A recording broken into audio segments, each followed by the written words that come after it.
जय Shri Krishna friends, welcome to Harimukund. आइए आज श्रीमद् भागवत पुराण के 10वें स्कंद का 37वां अध्याय शुरू करते हैं।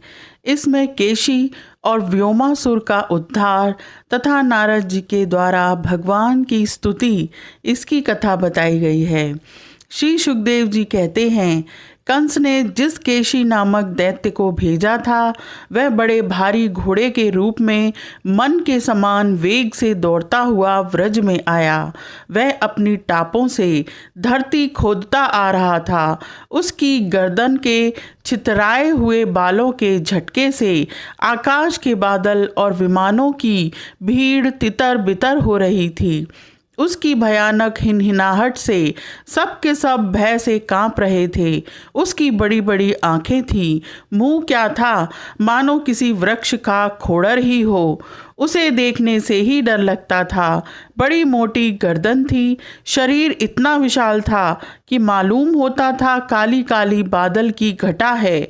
उसकी नीयत में पाप भरा था। वह श्री कृष्ण को मारकर अपने स्वामी कंस का हित करना चाहता था। उसके चलने से भूकंप होने लगता था। भगवान श्री कृष्ण ने देखा कि उसकी हिनहिनाहट से उनके आश्रित रहने वाला गोकुल भयभीत हो रहा है और उसकी पूंछ के बालों से बादल तितर बितर हो रहे हैं तथा वह लड़ने के लिए उन्हीं को ढूंढ भी रहा था। तब वे बढ़कर उसके सामने आ गए और उन्होंने सिंह के समान गरज कर उसे ललकारा। भगवान को सामने आया देख वह और भी चिढ़ गया तथा उनकी ओर इस प्रकार मुंह फैलाकर दौड़ा मानो आकाश को पी जाएगा। सचमुच केशी का वेग बड़ा प्रचंड था। उस पर विजय पाना तो कठिन था ही, उसे पकड़ लेना भी आसान नहीं था। उसने भगवान के पास पहुंचकर दुलत्ती झाड़ी, परंतु भगवान ने उससे अपने को बचा लिया। भला वह इंद्रियातीत को कैसे मार पाता। उन्होंने अपने दोनों हाथों से उसके दोनों पिछले पैर पकड़ लिए और जैसे गरुड़ सांप को पकड़कर झटक देते हैं, उसी प्रकार क्रोध से उसे घुमाकर बड़े अपमान के साथ 400 हाथ की दूरी पर फेंक दिया और फिर स्वयं अकड़ कर खड़े हो गए। थोड़ी ही देर के बाद केशी फिर सचेत हो गया और उठ खड़ा हुआ। इसके बाद वह क्रोध से तिलमिलाकर और मुंह फाड़कर बड़े वेग से भगवान की ओर झपटा। उसको दौड़ते देख भगवान मुस्कुराने लगे। उन्होंने अपना बायां हाथ उसके मुंह में इस प्रकार डाल दिया जैसे सर्प बिना किसी आशंका के अपने बिल में घुस जाता है। भगवान का अत्यंत कोमल कर कमल भी उस समय ऐसा हो गया मानो तपाया हुआ लोहा हो। उसका स्पर्श होते ही केशी के दांत टूट टूट कर गिर गए और जैसे जलोदर रोग उपेक्षा कर देने पर बहुत बढ़ जाता है, वैसे ही श्री कृष्ण का भुजदंड उसके मुंह में बढ़ने लगा। अचिंत्य शक्ति भगवान श्री कृष्ण का हाथ उसके मुंह में इतना बढ़ गया कि उसकी सांस के भी आने जाने का मार्ग न रहा। अब तो दम घुटने के कारण वह पैर पीटने लगा। उसका शरीर पसीने से लथपथ हो गया, आंखों की पुतली उलट गईं। वह मल त्याग करने लगा। थोड़ी ही देर में उसका शरीर निश्चेष्ट होकर पृथ्वी पर गिर पड़ा तथा उसके प्राण पखेरु उड़ गए। उसका निष्प्राण शरीर फूला हुआ होने के कारण गिरते ही पकी ककड़ी की तरह फट गया। महाबाहु भगवान श्री कृष्ण ने उसके शरीर से अपनी भुजा खींच ली। उन्हें इससे कुछ भी आश्चर्य या गर्व नहीं हुआ। बिना प्रयत्न के ही शत्रु का नाश हो गया। देवताओं को अवश्य ही इससे बड़ा आश्चर्य हुआ। वे प्रसन्न होकर भगवान के ऊपर पुष्प बरसाने और उनकी स्तुति करने लगे। देवर्षि नारद जी भगवान के परम प्रेमी और समस्त जीवों के सच्चे हितैषी हैं। कंस के यहाँ से लौटकर वे अनायास ही अद्भुत कर्म करने वाले भगवान श्री कृष्ण के पास आए और एकांत में उनसे कहने लगे, हे सच्चिदानंद स्वरूप श्री कृष्ण, आपका स्वरूप मन और वाणी का विषय नहीं है। आप योगेश्वर हैं। सारे जगत का नियंत्रण आप ही करते हैं। आप सबके हृदय में निवास करते हैं और सबके सब आपके हृदय में निवास करते हैं। आप भक्तों के एकमात्र वांछनीय यदुवंश शिरोमणि और हमारे स्वामी हैं। जैसे एक ही अग्नि सभी लकड़ियों में व्याप्त रहती है, वैसे एक ही आप समस्त प्राणियों के आत्मा हैं। आत्मा के रूप में होने पर भी आप अपने को छिपाए रखते हैं, क्योंकि आप पंचकोश रूप गुफाओं के भीतर रहते हैं।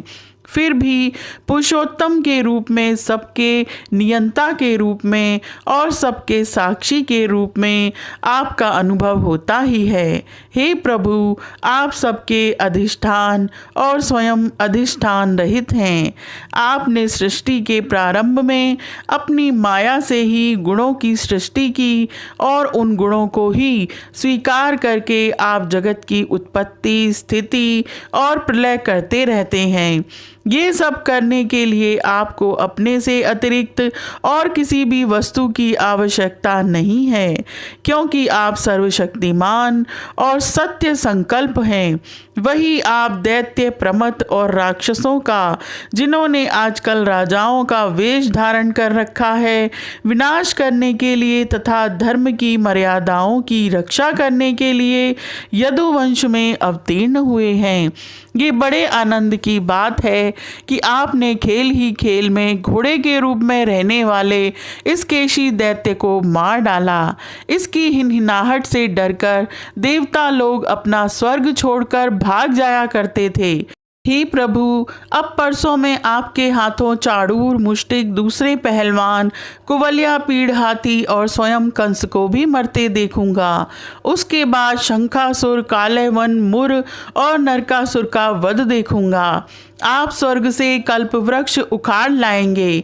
आप अपनी कृपा, वीरता, सौंदर्य आदि का शुल्क देकर वीर कन्याओं से विवाह करेंगे और जगदीश्वर, आप द्वारका में रहते हुए नृग को पाप से छुड़ाएंगे और आप यदु, वृष्णि तथा सात्वत वंशियों के शिरोमणि बने हैं।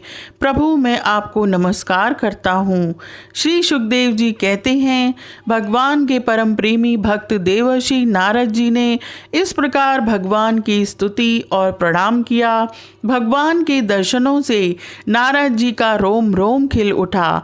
तदंतर उनकी आज्ञा पाकर वे चले गए। इधर भगवान श्री कृष्ण केशी को लड़ाई में मारकर फिर अपने प्रेमी एवं प्रसन्न चित्त ग्वाल बालों के साथ पूर्ववत पशुपालन के काम में लग गए तथा व्रजवासियों को परमानंद वितरण करने लगे। एक समय वे सब ग्वाल बाल पहाड़ की चोटियों पर गाय आदि पशुओं को चरा रहे थे तथा कुछ चोर और कुछ रक्षक बनकर छिपने छिपाने का, लुका लुकी का खेल खेल रहे थे। उन लोगों में से कुछ तो चोर और कुछ रक्षक तथा कुछ भेड़ बन गए थे। इस प्रकार वे निर्भय होकर खेल में रम गए थे। उसी समय ग्वाला का वेश धारण करके व्योमासुर वहां आया। वह मायावियों के आचार्य मायासुर का पुत्र था और स्वयं भी बड़ा मायावी था। वह खेल में बहुधा चोर ही बनता और भेड़ बने हुए बहुत से बालकों को चुरा कर छिपा आता। वह महान असुर बार बार उन्हें ले जाकर एक पहाड़ की गुफा में डाल देता और उसका दरवाज़ा एक बड़ी चट्टान से ढक देता। इस प्रकार ग्वाल बालों में केवल 4-5 बालक ही बच रहे थे। भक्तवत्सल भगवान उसकी यह करतूत जान गए। जिस समय वह ग्वाल बालों को लिए जा रहा था, उसी समय उन्होंने जैसे सिंह भेड़िए को दबोच ले, उसी प्रकार उसे धर दबाया। व्योमासुर बड़ा बली था। उसने पहाड़ के समान अपना असली रूप प्रकट कर दिया और चाहा कि अपने को छुड़ा लूं, परंतु भगवान ने उसको इस प्रकार अपने शिकंजे में फांस लिया था कि वह अपने को छुड़ा न सका। तब भगवान श्री कृष्ण ने अपने दोनों हाथों से जकड़कर उसे भूमि पर गिरा दिया और पशु की भांति गला घोंटकर मार डाला। देवता लोग विमानों पर चढ़कर उनकी यह लीला देख रहे थे। अब भगवान श्री कृष्ण ने गुफा के द्वार पर लगी हुई चट्टान को तोड़ डाला और ग्वाल बालों को उस संकटपूर्ण स्थान से निकाल लिया। बड़े बड़े देवता और ग्वाल बाल उनकी स्तुति करने लगे और भगवान श्री कृष्ण व्रज में चले आए। यह अध्याय यहीं समाप्त होता है। आज के लिए इतना ही। Please like, share and subscribe my channel. Thank you.